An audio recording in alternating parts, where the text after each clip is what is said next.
நாம் தமிழர் கட்சியின் சார்பாக மருத்துவர் அபிநயா பொன்னிவளவன் அவர்களை அண்ணன் சீமான் அவர்கள் இந்த களத்திலே நிறுத்தி இருக்கிறார். இந்த தேர்தல்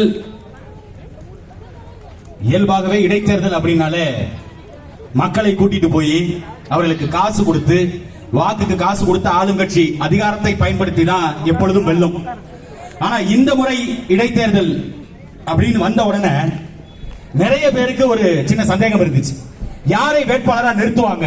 ஏன்னா விழுப்புரம் மாவட்டம் அப்படிங்கிறது ஒட்டுமொத்தமாக ஐயா பொன்முடியினுடைய கோட்டைன்னு சொல்லுவாங்க. அப்படி இந்த விழுப்புரம் மாவட்டத்துக்கு பக்கத்தில் இருக்கிற இந்த விக்கிரவாண்டியில ஏற்கனவே இருந்த அண்ணன் புகழேந்தி அவர்கள் ஐயா பொன்முடிக்கு வலதுகரம் போல செயல்பட்டவர். அப்படி இருக்கும்போது இந்த முறை தேர்தலில் ஐயா கௌதம் சிகாமணியை நிறுத்திடுவாங்க அப்படின்னு எல்லாரும் எதிர்பார்த்தாங்க. நாங்களும் அப்படித்தான் எதிர்பார்த்தோம். ஒருவேளை கௌதம் சிகாமணி தான் அறிவிக்க போறாங்க போல இருக்கு. ஆனா அண்ணன் கௌதம் சிகாமணி அவர்களை அறிவிக்கிற காரணம் என்னன்னு திமுக இருக்கிற நெருங்கிய நண்பர்கள்ட்ட கேட்டா, இந்த தொகுதியில யாரு இருந்தாலும் செத்து போயிடுறாங்க, அதனால கௌதம் சிகாமணி வேண்டாம், எங்க பொன்முடியினுடைய மகன் அவரு, அதனால அவர் உயிரோட இருக்கணுங்கிறதுக்காக இந்த தடவை கௌதம் சிகாமணிக்கு சீட் இல்லைன்னு சொல்லியிருக்காங்க.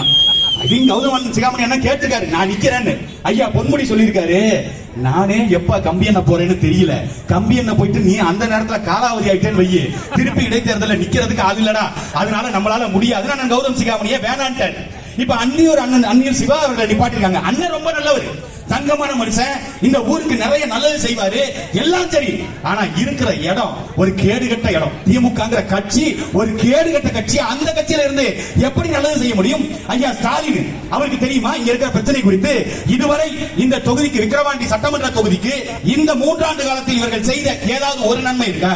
எதுவும் செய்யல. ஆனா வந்தா திருப்பி செய்வோம். எப்படி செய்வாங்க பாத்திரம், நாங்களும் தெரு முழுக்க பாத்திரம், மக்கள் எல்லாத்தையும் கூட்டி கொண்டு போய் அடைச்சு பட்டி மாடல் அதை அறிமுகப்படுத்துறது யார் தெரியுமில? எங்க அண்ணன் 10 ரூபா பாலாஜி இப்ப புலல் சிறையில் உட்கார்ந்து கம்பெனி இருக்காருல்ல, அவர் அறிமுகப்படுத்தினார். ஈரோடு கிழக்குல முதல்ல எல்லா மக்களையும் கொண்டு போய் ஒரு பட்டியல அடைச்சு வச்சு அங்கே உட்கார வச்சு வீட்டுல இருந்தா ஓட்டு கேட்க வருவேன் அப்படின்னு.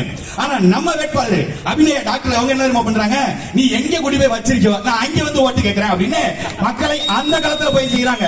அதுக்கு பயந்துகிட்டு சண்டை போடுறாங்க, அப்படி ஆர்ப்பரிக்கிறாங்க, கோவப்படுறாங்க திமுகவினர். என்ன நீங்க நாங்க ஓட்டு கேட்கறதுக்கு ஆளை கூட்டு வந்து வச்சுக்கிறோம், இங்க வந்து நீங்க ஓட்டு கேட்கறீங்க. அந்த மக்களுக்கும் உணர்வு இருக்குடா. அந்த மக்களும் இந்த மண்ணில் பிறந்தவர்கள் தான், தமிழ் குடியில் பிறந்தவங்க, தமிழ் நிலத்துல இத்தனை ஆண்டு காலம் வாழ்ந்தவங்க. அவங்களுக்கு தெரியும் நீ கொடுக்கிற காசுக்கு வருவ கூட பார்த்தேன், கொடுக்கிற காசுக்கு அவர்கள் வர்றாங்க, மகளிர் வர்றாங்க. ஆனா அவர்கள் தாலி அறுத்தது நீங்கள் தான் தெரியும். இந்த இடைத்தேர்தல்ல மாற்றம் வரும். இதுவரை ஆளுகின்ற கட்சிகள் இடைத்தேர்தல்ல ஜெயிச்சாங்க. இந்த முறை மாற்றி நாம் தமிழர் கட்சி என்கின்ற கட்சி இந்த இடைத்தேர்தல்ல ஜெயிச்சு சட்டமன்றத்துக்குள்ள உள்ள போகிறதுக்கு உங்கள்கிட்ட அதிகாரம் இருக்கு. அந்த அதிகாரத்தை அபிநயா பொன்னிவளவன் அவர்களுக்கு கொடுங்க. மைக்கு சின்னம் 2வது இடத்துல இருக்கு. வாயிலேயே பேசுவாங்க திமுக உடன்பிறப்புகள், அங்க பாமகவினர் எல்லாரும் வந்து பேசுவாங்க, நாங்க தான் வந்து நிப்போம், நாங்க தான் வந்து நிப்போம் அப்படின்னாங்க. ஆனால் கண்ணெதிர்க்க உங்களுக்கு தெரியும் பரந்தூர் விமான நிலைய பிரச்சனை, இங்க டாஸ்மாக் பிரச்சனை, கள்ளச்சாராய பிரச்சனை, எல்லா இடத்திலும் எல்லா போராட்டம், காவிரியில இருந்து எல்லா பிரச்சனைக்கும் நிக்கிறது நாம் தமிழர் கட்சி. அப்படிப்பட்ட நாம் தமிழர் கட்சியை நீங்கள் அதிகாரத்துக்கு அனுப்ப வேண்டியது உங்களுடைய கடமை. வாய்ப்புக்கு நன்றி, வணக்கம். நாம் தமிழர், நாமே தமிழர்.